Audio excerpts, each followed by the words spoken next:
David was having one of those nights again. It's the kind where sleep felt impossible, and his mind wouldn't stop racing. It was past midnight, and the university library was almost empty except for a few other students who, like him, had nowhere else to go. He'd been working on his research paper for hours, but the words on his laptop screen kept blurring together. David rubbed his tired eyes and stretched his arms above his head. Maybe it was time to call it a night. That's when he saw her. She was sitting 3 tables away, completely absorbed in what looked like a thick textbook. The first thing that caught his attention was her hair. It wasn't gray, but it wasn't quite white either. It had this strange, beautiful shine to it that seemed to catch the harsh library lights and make them look softer somehow. David found himself staring. She knew was rude, but he couldn't help it. There was something about her that felt different. She moved so carefully, like every gesture was planned. When she turned a page in her book, her fingers barely seemed to touch the paper. She was beautiful, but not in the way the girls from his classes were beautiful. This was something else entirely, something that made his chest feel tight and his palms sweaty. Without thinking, David leaned back in his chair and whispered to himself, "She's perfect."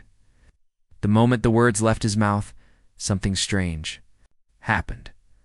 The woman's head turned slightly. Not all the way toward him, but just enough that he could see her profile. Her ear was tilted in his direction like she was listening for something. David's heart started beating faster. Had she heard him? That was impossible. He'd barely made a sound, and there was enough distance between them that even if he'd spoken normally, she shouldn't have been able to hear anything. But then their eyes met. It was only for a second, maybe 2, but it felt like much longer. Her eyes were this incredible pale blue color, almost like ice, but warm at the same time. David felt like she was looking right into his soul, seeing all the thoughts he kept hidden from everyone else. He wanted to smile, maybe wave, do something to show her that he was friendly. But before he could move, she looked away quickly, like she was embarrassed or scared. The woman began gathering her books with movements that were smooth and quiet. David noticed she had at least 5 thick textbooks, all of them looking like advanced science or math books. It's the kind that gave him headaches just looking at the covers. She stood up, and David was surprised by how tall she was. She moved toward the exit with steps that barely made any sound on the old library floors. Most people's footsteps echoed in the quiet space, but hers didn't. Just before she reached the door, she glanced back one more time. Their eyes met again, and this time, David did manage a small smile. She paused for just a moment, and he thought maybe she was going to smile back. Instead, she turned and walked out into the night. David sat there for a long time after she left, staring at the empty table where she'd been sitting. His research paper was completely forgotten. All he could think about was those ice blue eyes and the way she'd moved like she was floating instead of walking. He tried to convince himself that he was imagining things. Maybe she hadn't heard his whisper at all. Maybe it was just a coincidence that she'd looked up right at that moment. People looked around all the time in libraries. It didn't mean anything, but deep down, David knew something unusual had happened. He just couldn't figure out what. The next day, David found himself thinking about the mysterious woman during his morning lecture. His professor was talking about something important, but David's mind kept wandering back to the library. He wondered if she'd be there again tonight. During lunch, asked his roommate Jake if he'd ever seen a girl with silver-white hair around campus. "Dude, I would definitely remember someone like that," Jake said, taking a big bite of his sandwich. "Sounds like she made quite an impression on you." David felt his cheeks get warm. "It's not like that. I'm just curious." She seemed... Different? How? David struggled to find the right words. How could he explain the way she'd moved? Or how her eyes seemed to see right through him? Or the impossible way she'd heard his whisper from across the room? "I don't know," he said finally. "Just different." That evening, David went back to the HSE library earlier than usual. He told himself it was because he needed to work on his paper. But really, he was hoping to see her again. He chose the same table as the night before and spread out his books and laptop. Then he waited, trying to look busy, while secretly watching the entrance. Students came and went. The familiar faces he recognized from his classes, some graduate students he'd seen around campus, a few people he didn't know at all. But no silver-haired woman. By 10 o'clock, David was starting to feel foolish. What had he expected? That she would show up just because he wanted her to? He didn't even know her name or what she was studying. He was packing up his things when he heard the soft sound of footsteps behind him. David turned around, and there she was. Tonight she was wearing a dark blue sweater that made her unusual. Hair color even more striking. She had the same pile of thick textbooks under her arm, and she moved with that same careful, silent grace. She chose a table closer to his than the night before, only 2 tables away instead of 3. David wondered if that meant something, or if it was just the only available spot. As she settled in and opened her first book, David tried to focus on his own work. But he kept stealing glances at her, fascinated by the way she read. Her eyes moved across the pages faster than seemed normal, like she was absorbing information at an incredible speed. After about an hour, David worked up the courage to look at her directly. She was so focused on her reading that he felt safe watching her for a moment. "Amazing," he whispered, even quieter than the night before. Once again, her head turned slightly in his direction. This time David was sure it wasn't his imagination. She had heard him? Somehow impossibly, she had heard him. The next morning, David woke up thinking about her. He'd dreamed about those ice-blue eyes and that strange, beautiful hair. Even worse, he couldn't stop replaying that moment when she'd turned toward him after hearing his whisper. During his morning shower, David tried to convince himself he was being ridiculous. So what if she had good hearing? Some people were just more sensitive to sound than others. It didn't mean anything mysterious was going on, but as he walked across campus to his first class, David found himself looking for her everywhere. He checked the coffee shop where he usually grabbed his morning drink, scanned the faces in the crowded student center, and even took a longer route that passed by the science building. No sign of her anywhere. In his afternoon literature class, David was only half paying attention when his professor mentioned something about observation and human behavior. It got him thinking. Maybe he should approach this like a research project. If he wanted to learn more about the mysterious woman, he needed to be systematic about it. After class, David made his first stop at the campus coffee shop. The barista Amy had been working there for 2 years and knew most of the regular customers. "Hey, Amy," David said, trying to sound casual as he ordered his usual coffee. "I was wondering if you've seen a girl around campus with really unusual hair, kind of silver-white color?" Amy raised her eyebrows. "That's pretty specific. Silver hair. Like an old lady?" "No, not like that. More like, I don't know how to describe it. It's really striking. She's probably around my age, really tall, carries a lot of science textbooks." Amy thought for a moment, then shook her head. "Doesn't ring a bell. But you know how many students come through here every day? Maybe she doesn't drink coffee." David thanked her and left, feeling a little disappointed, but not ready to give up. His next stop was the campus bookstore. If she was carrying all those advanced textbooks, maybe someone there had seen her. The guy working at the textbook counter looked bored when David described her, but he perked up a little when David mentioned the science books. Advanced physics and math texts? Those are expensive. Most students try to buy used or rent them. If someone's buying new copies of books like that, I'd probably remember. "So you haven't seen anyone like that?" "Nope, but hey, maybe she orders online like everyone else these days." David's third stop was the registrar's office. This was trickier because he didn't want to seem like he was stalking anyone. He waited until the student worker at the desk looked friendly and approachable. "I'm trying to find a classmate to return something she dropped," David lied, feeling guilty about it. "I don't know her name, but she has this really distinctive silver-white hair." The student worker, whose name tag said Tyler, looked interested. "Oh wow, that does sound distinctive. What department is she in? I think maybe physics or math." She was carrying a lot of advanced textbooks. Tyler turned to his computer and started typing.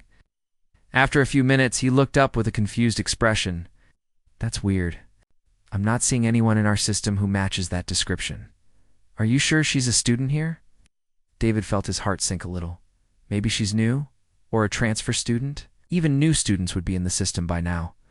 It's already been 3 weeks since the semester started. Tyler looked at his screen again. Sorry, man.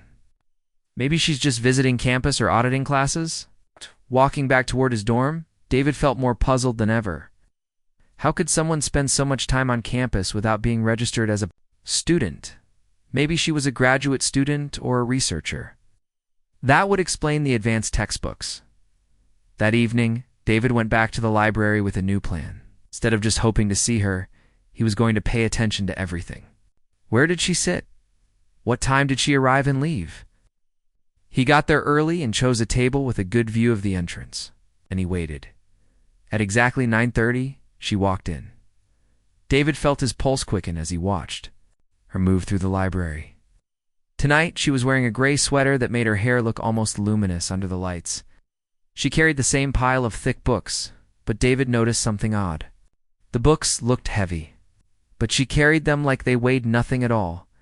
She chose a table in the same general area as before, this time only one table away from his. As she sat down and arranged her books, David got a better look at what she was reading. One book was titled Quantum Mechanics and Field Theory. Another was about something called Advanced Stellar Physics. The third book was so thick, David couldn't see the title from where he sat, but it had equations and diagrams. On the cover that looked incredibly complex, David pulled out his phone and quickly searched for those book titles online. His eyes widened when he saw the results. These weren't just advanced undergraduate textbooks. They were graduate level, sometimes even doctoral level materials. It's the kind of books that would challenge professors, not students. Who was this woman? For the next 2 hours, David watched her read. She turned pages at a steady, rapid pace that suggested she was absorbing information incredibly quickly. She never took notes, never paused to look confused, never even seemed to slow down on the more difficult sections. Around 11:30, she began packing up her books. David had been so focused on observing her that he'd barely done any of his own work. As she stood to leave, he made a quick decision. "Excuse me," he said softly as she walked past his table. She stopped and turned to look at him. Up close, her eyes were even more striking than he'd remembered. They seemed to have depths. That went on forever. "I'm sorry to bother you," David said, his heart racing. "I've seen you here a few nights in a row, and I was wondering, are you a student here?" For a moment she didn't answer. She just studied his face with those incredible eyes like she was trying to decide something important. Finally, she spoke. Her voice was soft but clear, with a slight accent David couldn't place. "I am studying, yes," she said carefully. "But perhaps not in the way you mean." Before David could ask what that meant, she turned and walked away, leaving him with more questions than ever as he watched her disappear into the night. David realized that his simple curiosity had turned into something much stronger. He wasn't just interested in this mysterious woman anymore. He was completely fascinated by her. David couldn't stop thinking about what she'd said. "I am studying, but perhaps not in the way you mean." Now, what did that even mean? He'd replayed those words in his head 100 times, trying to figure out what she was talking about. The next day dragged by slowly. David found himself checking his watch constantly, waiting for evening to come so he could go back to the library. Told himself he was being ridiculous, getting this worked up over a stranger. But there was something about her that he couldn't shake when 9:30 came around. David was already sitting at his usual table with his books spread out, trying to look casual. His heart jumped when she walked through the entrance. Right on time like always. Tonight she was wearing a dark green sweater that brought out something in her pale eyes he hadn't noticed before. She carried her usual stack of impossibly advanced books, moving with that same smooth, silent grace that fascinated him. But instead of sitting at her usual spot, she surprised him by walking directly to his table. "May I sit here?" she asked, gesturing to the empty chair across from him. David almost knocked over his coffee cup in his excitement. "Yes, of course. Please sit down." As she settled into the chair and arranged her books, David tried to think of something intelligent to say. Up close, he could see details he'd missed before. Her skin had this almost luminous quality, like it was lit from within. Her movements were so precise and controlled that they seemed almost rehearsed. "I'm David," he said, extending his hand. Looked at his outstretched hand for a moment, as if she wasn't sure what to do with it. Then she reached out and shook it briefly. Her skin was surprisingly cool to the touch. "I am." "Luna," she said after a slight pause, like she had to think. "About it, Luna? That's a beautiful name. It means moon, right?" Something flickered across her face. "Yes, it does." "You know Latin, just a little." "I'm studying literature, so I pick up bits and pieces." David gestured toward her books. "What about you?" "Those look like some serious physics textbooks." Luna glanced down at her books, then back at him. "I am trying to understand how things work, how this world operates." There was something odd about the way she'd phrased that, but David didn't want to push too hard and scare her away. "Physics is fascinating," he said. "I wish I was smart enough to understand it better. That quantum mechanics book you're reading looks incredibly complex. It's not so difficult once you understand the basic principles," Luna said simply. "The mathematics is quite logical." David laughed. "Easy for you to say? Most people struggle with basic algebra, and you're reading Dr. Lavelle physics like it's a magazine." Luna tilted her head slightly, studying his face. "You think I am?" "Unusual." It wasn't a question, and David felt his cheeks warm. "I think you're incredible. Your intelligence is impressive, and the way you move, and your eyes." He trailed off, realizing he was probably sounding like an idiot, but Luna didn't seem bothered by his rambling. If anything, she looked curious. "Tell me about human emotions," she said suddenly. David blinked. "What do you mean? When you say I am incredible, what does that feel like inside you? How would you describe the sensation?" It was such an unusual question that David wasn't sure how to answer. Most people didn't ask about emotions like they were conducting a scientific experiment. "Well," he said slowly, "when I look at you, I feel ... excited, I guess. Like my heart beats faster. I'm nervous, but in a good way. Like when you're about to go on a roller coaster. There's this anticipation, this energy." Luna listened intently, like she was memorizing every word. "And when you smiled at me just now," David continued, "it felt warm, like sunshine on a cold day." "Does that make sense? Sunshine on a cold day?" Luna repeated thoughtfully. "Yes, that is a very precise description."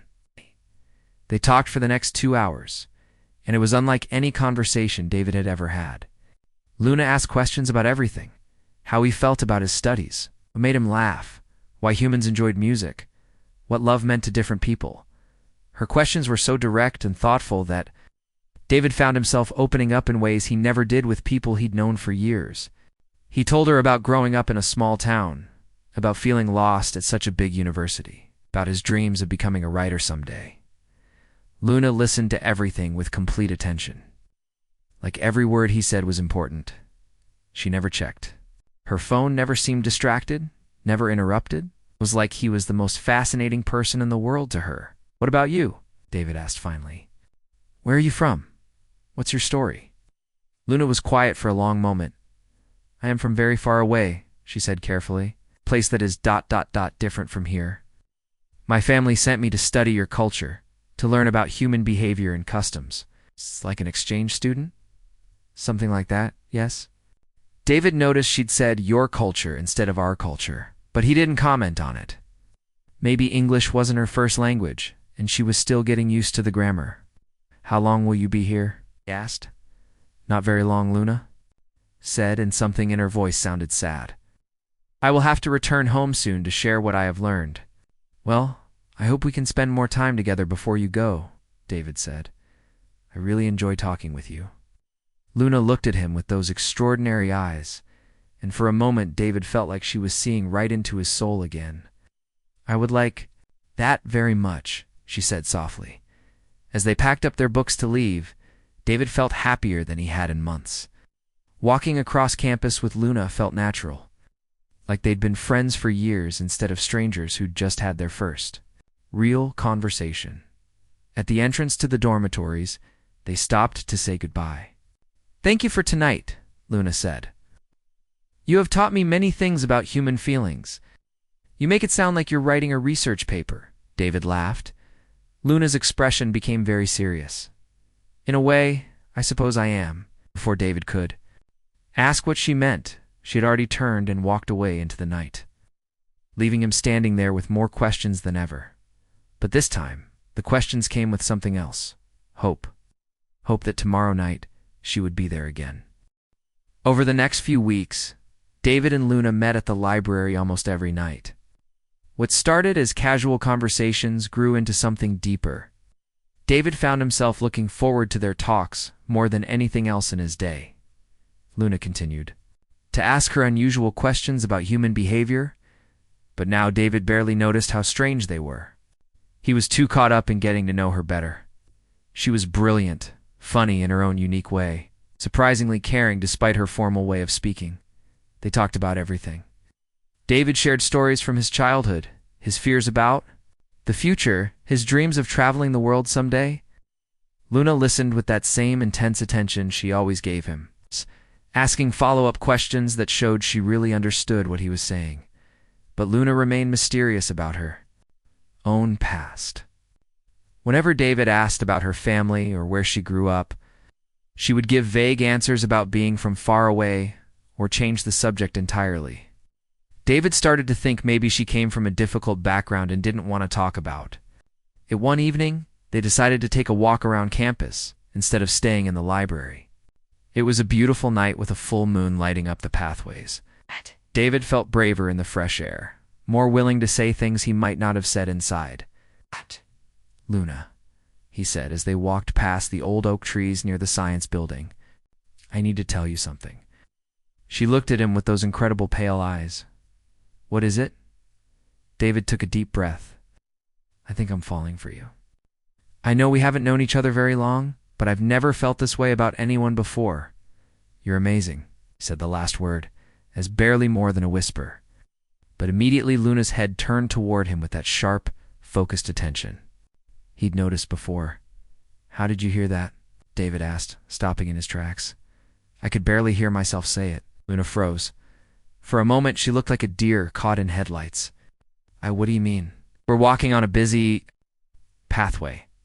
There are other students around, cars driving by, all kinds of noise. But you heard me whisper a single word from 3 feet away like I'd shouted it. David's mind started racing. All those little things he'd noticed about Luna over the past few weeks suddenly came flooding back. The way she never seemed to get tired during their long conversations. How her skin always felt cool to the touch. The way she moved so quietly that her footsteps never made any sound. Another thing, David continued, his voice getting stronger as the pieces clicked together. You read those incredibly difficult books like they're children's stories. You ask questions about human emotions like you're studying a different species. You'll never eat or drink anything when we're together. Luna's face had gone very pale, which was saying something since her skin was already so light it almost seemed to glow. David, please, she said quietly. Let me explain. Explain what? That you're not actually a student here. I already figured that out weeks ago when I couldn't find any record of you anywhere on campus. They had stopped walking now, standing under a streetlight that cast strange shadows around them. David noticed for the first time that Luna's shadow seemed different somehow, like it didn't quite match her body. You're not from around here, are you? David asked. And I don't mean from another state or country. Luna looked around nervously, like she was checking to see if anyone was listening. The campus was quieter now, with most students already back in their dorms. If I tell you the truth, she said softly, everything will change between us. Will never look at me the same way again. David felt his heart pounding. Part of him wanted to say it didn't matter, that nothing could change how he felt about her. But another part of him was scared of what she might tell him. I care about you, Luna. Whatever it is, we can figure it out together. Luna closed her eyes for a long moment, like she was making a difficult decision. When she opened them again, they seemed to be glowing slightly in the moonlight. I am not from this world, David. The words hung in the air between them. David felt like the ground had shifted under his feet. What do you mean? Ain't, he asked, though deep down he was starting to understand. I mean, I am not human. I come from a place very far from Earth. My people sent me here to study your species, to learn about human culture and emotions before we make contact with your world. Gosh. David stared at her, trying to process what she was saying. It sounded impossible, but it also explained everything that had seemed strange about her. "You're saying you're an alien?" Luna nodded slowly. "Yes, though we prefer to think of ourselves simply as people from another world. We are not so different from humans in many ways." David felt like he should be scared or shocked, but instead, he found himself thinking about all their conversations, about how Luna had asked such thoughtful questions about human feelings, about how she'd listened so carefully to everything he said. "Is that why you were studying me, like a research project?" Pain flashed across Luna's face. "It started that way, yes. But David, what happened between us? ... That was never part of my mission. When you first whispered that I was perfect, I heard you from across the library. My people have much better hearing than humans. But something about your words, the way you said them, it made me curious about you as an individual." She stepped closer to him, and David could see tears in her eyes. "I was supposed to observe human behavior from a distance. I was never meant to form personal connections. But you changed everything for me. You taught me what humans call love, even though I did not understand it at first." David felt overwhelmed. Everything he thought he knew about Luna, about their relationship, about his own life, had just been turned upside down. "So what happens now?" he asked. Luna looked up at the moon, which seemed brighter than usual tonight. "Now I have to decide whether to report back to my people about what I have learned, or whether to tell them that this mission has become something I never expected." She looked back at David with those extraordinary eyes that he now realized probably could see things human eyes couldn't. "And you have to decide whether you can accept the truth about who I really am." David didn't sleep that night. He lay in his dorm bed staring at the ceiling, replaying Luna's confession over and over in his mind. An alien. She was actually from another world. Part of him wanted to believe he'd imagined the whole conversation. Maybe he'd been studying too hard and his mind was playing tricks on him. But deep down, he knew Luna had been telling the truth. It explained everything that had seemed impossible about her. The next evening, David went to the library early, not sure if Luna would even show up. After what had happened, maybe she would disappear from his life completely. The thought made his chest ache. But at exactly 9:30, she walked through the entrance just like always. Tonight, though, she looked different. More nervous, uncertain. She approached his table slowly, like she wasn't sure if she'd be welcome. "Hi," she said softly. "Hi," David replied, gesturing to the chair across from him. "Please, sit down." Luna sat carefully, keeping her hands folded in her lap. "I was not sure you would want to see me again. I spent all night thinking about what you told me," David said. "And I have questions." Luna nodded. "I will answer anything you want to know. First, I need to know if anything between us was real. Did you actually care about me? Or was I just part of your research?" Pain flickered across Luna's face. "David, what I feel for you is the most real thing I have ever experienced. My people do not have emotions the way humans do, we understand. Them, in theory, but we do not feel them ourselves. Until I met you." She leaned forward slightly. "When you first whispered that I was perfect, something changed inside me. I started to understand what humans call curiosity, then friendship, then something deeper. I have been sending reports back to my people about human behavior, but I have never mentioned you specifically. What we have shared feels too precious to turn into data." David felt some of the tension in his chest ease. "So you really do care about me?" "More than I thought possible," Luna said simply. "Okay, next question. What are your people like? Are they planning to invade Earth or something?" Luna actually smiled at that. "No, nothing like that. My people are peaceful.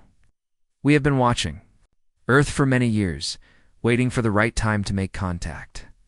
We believe your species is almost ready to learn that you are not alone in the universe." "Almost ready? Humans are still dealing with conflicts among yourselves? Wars, hatred based on differences in appearance or beliefs? My people want to wait until humanity has learned to accept diversity before we introduce ourselves as the ultimate. Diversity, beings from another world." David thought about that. "How long have you been here?" 3 months on Earth, but this is not the first world I have studied. I have observed 12 different planets with intelligent life. This was supposed to be just another assignment. What made Earth different? Luna's eyes met his. You made it different. On other worlds, I observed from a distance and filed my reports. But here you saw me and spoke to me, and something I had never felt before began growing inside me. They talked for hours, Luna told him about her home world, a place with 2 suns and cities that floated among the clouds. She described her people, tall and graceful like her, who lived much longer than humans and spent their time learning about the universe. We do not experience love the way you do, Luna explained. We form partnerships based on compatibility and shared goals. But what I feel when I look at you, this warmth and joy and desire to be near you always, this is something new for me. Happens now? David asked. Do you have to go back? Luna's expression grew sad. Yes, my mission here is ending. I am supposed to return home in 1 week to share my findings with the council. David felt his heart sink. And then what? You never come back? That was the original plan. But David, something unprecedented has happened. My supervisors have been monitoring my reports, and they have noticed changes in my behavior. When I told them about the emotional connections I have observed between humans, they realized I was speaking from personal experience. Luna paused, looking nervous. They have given me a choice, something they have never offered to any researcher before. What kind of choice? They can remove my memories of you and our time together. I would return home with my data about human behavior, but I would not remember the pain of leaving you behind. I would go back to being who I was before I came to Earth. David felt cold all over. Or I can keep my memories and my feelings, but I can never return home. I would have to stay on Earth permanently, cut off from my people and my world forever. The weight of what she was saying hit David like a truck. Luna would have to choose between her entire life, her family, her world, and him. Luna, I can't ask you to make that kind of sacrifice. You are not asking, Luna said firmly. This is my choice to make. But your family, your friends, your whole life is on your world. Luna reached across the table and took his hand. Her skin was still cool, but now it felt comforting rather than strange. David, before I came to Earth, I thought I understood what life was. Had my duties, my research, my place in society. But you showed me something I never knew existed. You showed me what it means to truly connect with another being, to care more about someone else's happiness than your own. Tears were forming in her eyes. I have learned that some things are worth any sacrifice. Love is one of them, David felt, his own eyes getting wet. Are you sure? I mean, really sure? 'Cause once you make this choice, there's no going back. Luna smiled, and in that smile, David saw all the warmth and love he'd fallen for over the past few weeks. I have never been more sure of anything in my life. We whispered that I was perfect, but David, you are the one who is perfect. You saw it. Me, when I was trying to remain invisible. You cared about my thoughts and feelings when I was supposed to be just an observer. You taught me what it means to be truly alive. She squeezed his hand gently. I choose you. I choose this world. I choose love. David stood up and walked around the table, pulling Luna into his arms. As he held her, he realized that his whispered words in the library all those weeks ago had changed both of their lives forever. Love you too, he whispered. This time he didn't care who heard him. Luna pulled back to look at him, her extraordinary eyes shining with happiness. Then we will figure out this life together, she said. After all, I still have so much to learn about being human. David laughed, feeling lighter than he had in days. Lucky for you, I'm a pretty good teacher, as they walked out of the library. Together, hand in hand. David realized that sometimes the most beautiful love stories begin with the simplest words. Whispered when you think no one is listening, but sometimes the right person hears you anyway.